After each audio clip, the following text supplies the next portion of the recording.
सीमाजी जैन, सुनील बैजन की श्रीमती शीघ्रता से पधारे। एकलव्य विश्वविद्यालय के कुलाधिपति डॉक्टर सुधाजी मलैया, डॉक्टर पवन कुमार जैन कुलपति, कुल सचिव डॉक्टर प्रफुल्ल शर्मा, अधिष्ठाता प्रोफेसर ऋषभ जैन फौजदार, विभागाध्यक्ष डॉक्टर आशीष जैन शिक्षाचार्य, डॉक्टर अभिषेक जैन शिक्षाचार्य, पंडित सुरेश जी, डॉक्टर आशीष जी बमौरी, डॉक्टर श्री मोहित जी तहसीलदार, आरआई अभिषेक जी, दिगंबर जैन पंचायत के अध्यक्ष श्री सुधीर जी सिंघई, नन्हे मंदिर के श्री नवीन जी निराला अपनी समिति के साथ रहेंगे और जो पाठ्यक्रम का इनॉग्रेशन एकलव्य विश्वविद्यालय के लिए करने जा रहे हैं वो सादर आमंत्रित है।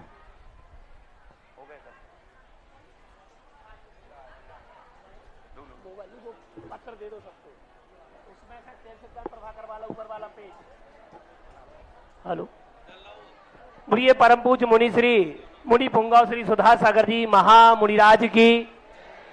हे गुरुदेव, आज वर्तमान में शिक्षा और सबको दे दो, एक एक बांट दो ताकि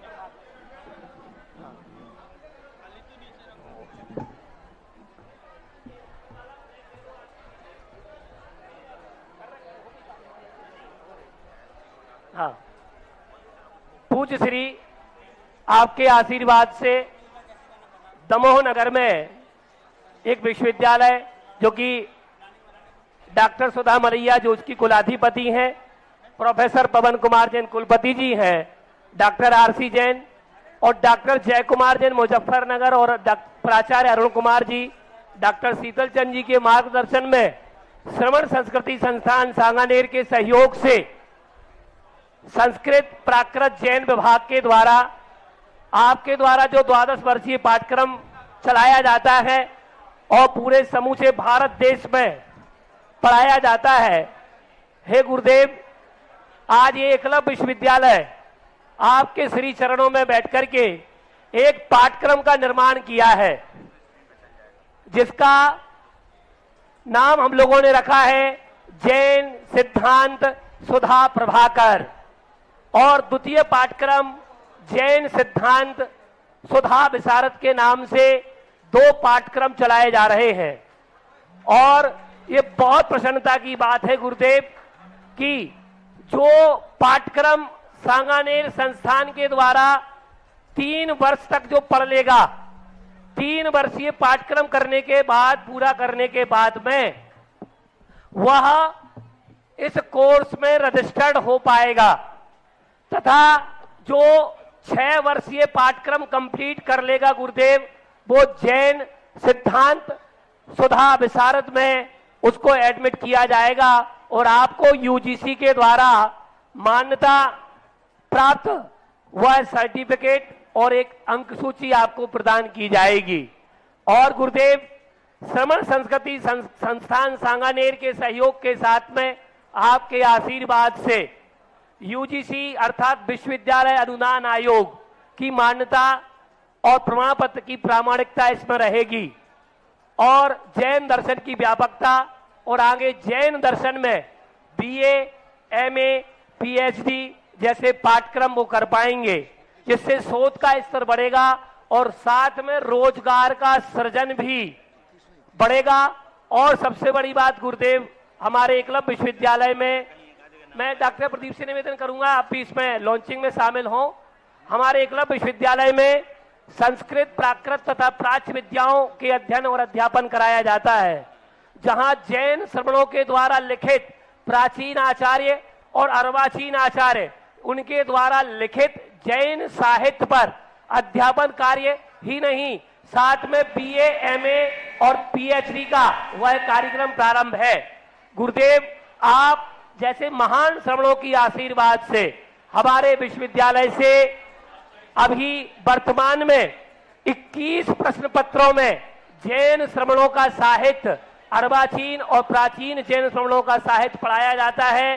साथ में अभी हमारे पास में 30 पीएचडी विद्यार्थी यहां से पीएचडी शोध कार्य कर रहे हैं तथा अभी तक 2 दशक विद्यार्थियों को हम लोगों ने जैन दर्शन प्राकृत और संस्कृत में उन्हें उपाधियों से विभूषित किया है। गुरुदेव, आज पावन अवसर है कि आपकी ही सन्निधि में, आपके ही सानिध्य में और आपके ही प्रेरणा से हम लोगों ने एक पाठ्यक्रम प्रारंभ किया है। ये बहुत सौभाग्य की बात है कि हे गुरुदेव इस पाठ्यक्रम के निर्माण कराने का सौभाग्य मुझे प्राप्त हुआ। ऐसी ही आप कृपा दृष्टि हमेशा बनाए रखें। हे गुरुदेव, मैं चाहूंगा कि हमारे विश्वविद्यालय के कुलपति प्रोफेसर पवन कुमार जी, आरसी जैन साहब, डॉक्टर अभिषेक जी, डॉक्टर आशीष जी गुरुदेव के कर कमलों में ये पाठ्यक्रम समर्पित करें। साथ में आरसी जैन साहब अपनी 2 ग्रंथ लाए हैं, पुस्तकें लाए हैं। आप वैशाली बिहार में रहे हैं तो आप अपने साहित्य को प्रदान करें। हे गुरुदेव, नमोस्तु नमोस्तु। देखो, सबसे बड़ी बात है इस प्रसंग में, सबसे पहले मैं जयंत मलैया, सुधा मलैया को आशीर्वाद देंगे। कम से कम जैन समाज के द्वारा संचालित कोई भी प्रतिष्ठान होता है तो उससे यही लाभ होता है कि 8 दिन में भी कोई कोर्स चालू किया जा सकता है। आज यदि अपना एकलव्य विश्वविद्यालय नहीं होता तो शायद ये सोच भी नहीं बनता, शायद इतने जल्दी। और उज्जैन विद्यालय में, उज्जैन एकलव्य विद्यालय का मैनेजमेंट जैन के हाथ में, और सबसे बड़ी खुशी ये जैन टीचर्स, जैन कुलपति नहीं होते तो शायद वो हमारे तक पहुंच भी नहीं पाते। पहुंचना तो ठीक, सोचने के भाव भी नहीं आते। ये होता है, एक जैन टीचर्स है, जैन कुलपति है, मैनेजमेंट भी जैन है मलैया जी। तो ये सब चीज़ों पर विचार हमेशा करना चाहिए। यदि शिक्षा अपने हाथ में रहेगी तो अपन धर्म को भी उसमें प्रवेश करा सकते हैं। यदि हमारे बच्चों की शिक्षा सब दूसरों के हाथ में चली जाएगी, कॉन्वेंटों के हाथ में चली जाएगी, क्या यह कोर्स जो इन्होंने चालू किया 12 वर्ष का, क्या किसी कॉन्वेंट में चालू करा देते? क्या ईसाई यूनिवर्सिटी में चालू करा देते?